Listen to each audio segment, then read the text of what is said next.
Now, for this next session, we will actually look more deeper in the future of automotive, in the future of vehicles. So currently, cars bring us to A to B. Of course, there's already autonomous driving there, but usually we have to have a kind of taking over role. Of course, German highways, we love it, a little bit speed limit, you can just drive fast. But there's a lot of things changing. And last time I was just hearing from somebody, maybe the future of the automotive is actually a device. So car companies maybe are not anymore producing cars. They're producing, let's say, an iPhone. And everything what is important in the differentiation is the software in there. When this will happen, what will be happen, what are like innovation services, what are like safety features, and. We will discover for our next panel for software-defined vehicles, so driving in the future. We have Julia from ST, responsible for communication and marketing. Please come on stage and give her a warm applause. Roger from Aurora Labs. Please give him a warm applause. You guys, I think, showcasing a project here on Expo, right? Great. You should tell us more about this later. And then rounding the round up, Damian from Luxoft, a DXC technology company. Good to have you here. So maybe we can kind of kick it off. So we have two microphones, you just have to give it up a little bit around. And I would like to ask you one after each other. And if you feel like you want to add something to my really short introduction, feel free to do as well. So how do you actually right now see the current status for software-defined vehicles, alias what is the most exciting part for you for it? Do you want to start? Sure. So I think when we look at software-defined vehicles, the way I like to put it is that what we see today is just the tip of the iceberg, right? There's a lot of software going into the vehicles today, but they're not yet software-defined, they're more software-driven.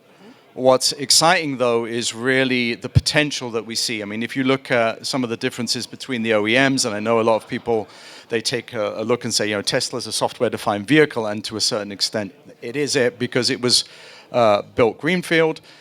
The other traditional OEMs are challenged a little bit. How do I update all of the vehicle with the software, and how do I really drive now the feature and the value of the vehicle through software updatability, so that in 10 years from now, I might have a vehicle, you know, I just update the software and I get new features and all that good stuff. So I think there's a lot of opportunity there. There's a lot of challenges. We'll be talking about that. But it's exciting times. Good space to work in. Julia, what do you see on this topic? Well, the software-defined vehicle is very often compared as with a smartphone and named as the smartphone on wheels. And I think here we clearly see that the preferences of the end users are eventually changing. So 10 years or 15 years ago, you bought a car and that was it basically. So you had this car with that specific features that you bought and configured in the car, and that was it. So the software-defined vehicle gives us basically a lot more opportunities in case we changed our mind, or we simply say, okay, for a longer road trip, for instance, I do want to have an autopilot that I usually not necessarily don't use when I have basically a daily commute of 10 kilometers. I don't need it. So here we can clearly see a huge opportunity for the car makers, for the supplier industry, going down to the component provider, but also a huge opportunity for the user to adapt and to modify the car up on his or her preferences that can, of course, change over time. So it's a really great, let's say, upsell opportunity. Like when I need more data on my phone, I just click on a button and it's there. I don't have to change my phone. No, really great. Yeah, now from more Aurora Labs, like from the startup perspective, what do you see currently? I think it's very interesting to see who puts the emphasis on which word. There are some people who say we're building a software platform and we're putting it on a vehicle. so the Teslas and maybe some of the new Chinese ones, then you see the established car manufacturers are building vehicles and putting a software platform on top of it. And that is where a lot of the differentiation and where the disruption is. Because is it going to be a software-defined vehicle, or is it going to be a vehicle that's software-defined? And I think there's a lot of space to see the difference between the different cultures really in there. Obviously, legacy people, vehicle makers, are now trying to add software on top. I think that is where we're going to see a lot of the innovation, is trying to move it more towards the software. But there's going to be a lot of fighting for that to happen. That's a really good point. Maybe Julia, in your direction, where do you currently see the limitations? Like why we are not there? I think there are a lot of as well show cars and so you can see they are there, but why we not already have the software-defined vehicles? Yeah. Let's have a look at the smartphone again. So typically when a smartphone manufacturer brings a new model on the market, he puts basically the latest and state-of-the-art technology into that phone. So when we think about translating this to the software-defined vehicle, the car manufacturer, of course, would like to bring the best and latest technology with the most memory and the most computing power into the car. But here we are definitely have the issue that the latest technology is a cost driver. And when we are speaking about the smartphone, we're speaking about quote-unquote moderate cost. But when we're talking about the car, the cost is increasing significantly. So what's the end? Basically, there is basically the compromise that has to be made to have basically enough from ST point of view, computing power, memory, and having basically the best state of the art, but there has to be this cost compromise because we have to ensure that in 10 years from now, those software-defined vehicles do need have enough of those processing powers and memory to have basically updates. This is the problem here. Same saying, we don't want to change always the car. You should already right now have everything and just change the features on it. Feel free to add something if you want. Yeah, I would actually like to add something. So, number one, I think we've been talking a lot about, software-defined vehicle is a mobile phone on wheels, right? And my personal opinion is that comparison is just so completely wrong for many, many reasons, right? If you look at the phone and how Nokia got displaced, right, it was a phone. You took phone calls with that, and Apple was able to find different things for that. Right? So if I ask my kids or a lot of people, they don't use it for calling people as a telephone. So where's the question? How would you take a phone? Do you do this or do you do this? You can see the difference on generations. But it's besides the point that platform, that hardware platform now has a completely different usage than what it used to have. Again, people chat, people play apps, they do Instagram, all that. They hardly ever use it as a telephone.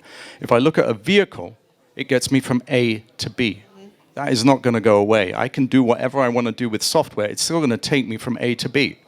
Right? I can add features. And now when we look at what do we need to do and why are we challenged, why don't we have a software-defined vehicle today, or very few of them? Well, it's quite simple. When we look at the traditional OEMs, they have a lot of history, a lot of baggage. Tesla, their approach was, they looked from a software perspective and said, I have a requirement. I want to be able to update all of my ECUs through software. And that's how they architecture the vehicle. Traditional OEMs today, they don't have the breadth to say, I'm going to do that from scratch. So they're doing it bit by bit, which means the underlying software architecture that you would need to put in place is not supported by the hardware. That makes it challenging. We're starting to see the industry change, but it's going to take time. I'd just like to add to that, or you guys don't need contradict that maybe a little bit, because you're saying the car's not going to change, it's going to get people from point A to point B. Well, I agree with that, but at the moment the car's being built for the driver who's driving it from point A to point B. And one of the things that I'm seeing in the Tesla cars, they're addressing the passengers. Whereas in the cars that are being built up to today, it's all about the ultimate driving experience. And I love my 28-year-old BMW for that.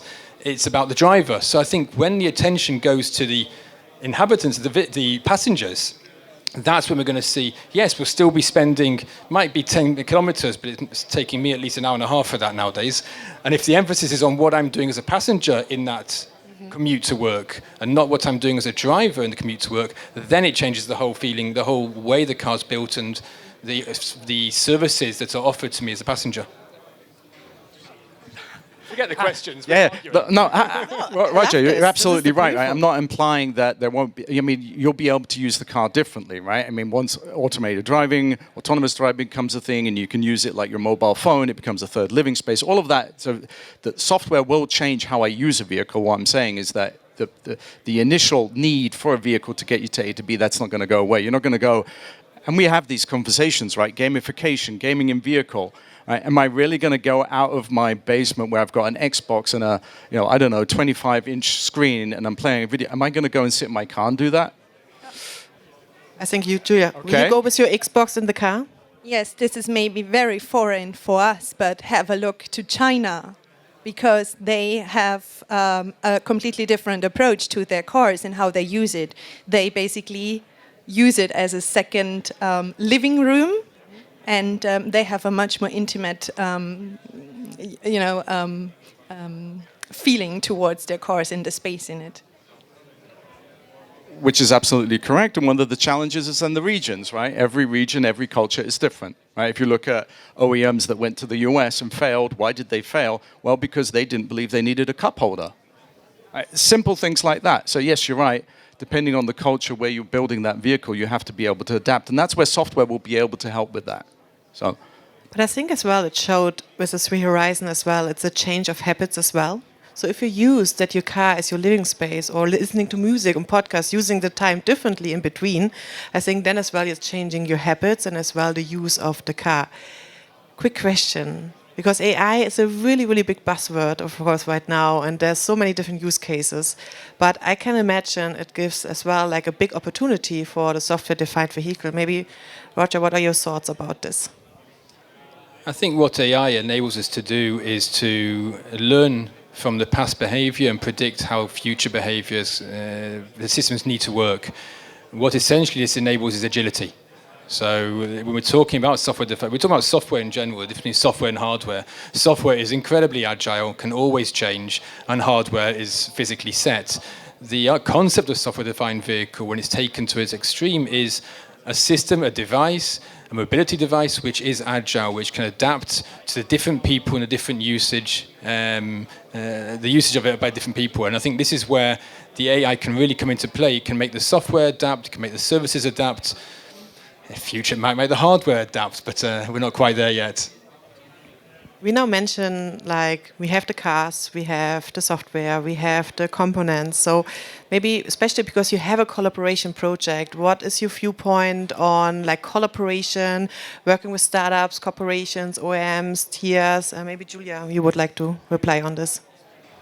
I really think collaboration, not only amongst established companies and startups, is key. I think in general collaboration between OEM, between the suppliers, between component providers, software companies, even completely different stakeholders is key to survive and to succeed and thrive in this market.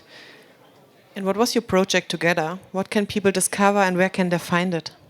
Well, we're in the startup area and we have a joint demo, and what we're showing is that when we work together, the hardware companies and the software companies, we can bring a lot more value. So we're showing some advanced software management capabilities on the entry level, the new entry level Stellar E chipset that STMicro are now introducing to the market. So while we're enabling some of these very high-end capabilities to be also enabled in the edge devices, which we're seeing in many of the vehicles. If you look at the new Mercedes concept vehicle, it's all about the lighting. A lot of it is about the lighting. Each of those lighting sensors has an ECU, has a body control unit associated with it. So there's a lot of software going there, requires hardware. And as you said, the hardware at the top can be really expensive. How do we enable it to be cost effective and accessible so we can all carry on buying vehicles? Go for it. And if I may just add to that. So I think everybody is aware collaboration, co-opetition are really major things that need to be driven in any kind of industry. Just for food for thought, what we see today is a lot of one-on-one collaboration and competition. So we've got two companies working together, trying to drive or driving certain things. Where we need to do is really get better and looking at, can we do now maybe a three-way, a four-way? I'm not advocating that we do 20 companies now collaborating, although that would be great. But we need to get beyond this one-on-one, right? So we will be starting to have discussions also with Luxoft to see if there's something that we can do together, which I'm looking forward to. But I would really ask you, if you're working today with partners and that's a one-on-one, think about how you can bring more of that and really build that partner ecosystem to provide benefit and value really to the software-defined vehicle. You can just start at Plug and Play. We love cross projects and especially bringing different skill sets together to maybe not only test a small feature, but as well to build up a long-term collaboration. And especially in this topic, I think it's needed. You cannot kind of run it by yourself. Time is always really short on the stage and we only have 15 minutes here. So I would like to end maybe this round and you guys will be still around. So if there's any questions from the audience, you can just ask afterwards.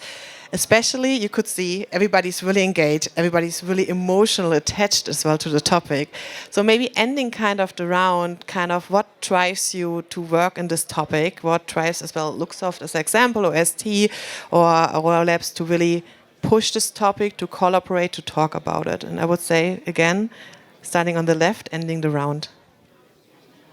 So what excites us is really, I would say, the bright future that we have with software-defined vehicle. And we have, again, looking when we work with our partners and with the ecosystem, working with the OEMs and tier ones on a global basis, really being able to connect the dots. I think that's one of the most important things, looking at how we can drive collaboration within the industry, get I would say, the individual companies to really focus on where they differentiate. We spend a lot of money on a lot of useless things, right? We could just simply partner with somebody and take it from there and focus on where we differentiate. One of the very key things, and I think we can see more, and we're really looking forward to helping drive that so that organizations can focus on where they differentiate. Thank you so much.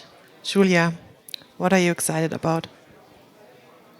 Okay, so what I'm excited about, this is quite easy. I think it's exciting to see what's possible. It's exciting to be part of in the shaping of this software-defined vehicle. And what I could wish for is basically that I once, in many, many years maybe from now, sit in the car without need to drive, but spending quality time with my family.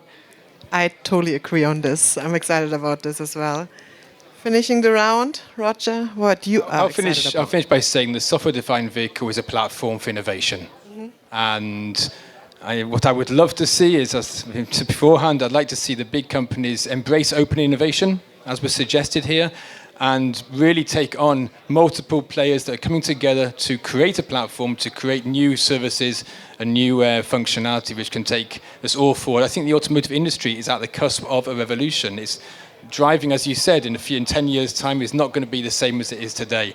And it will save lives, it will be efficient, it will make better use of our time. So I really see it as a mission and I'm really happy to be part of it. Sounds amazing. Please, everybody, give our panel a warm hand. Thank you, Julia. Thank you, Roger. Thank you, Damien, for your time.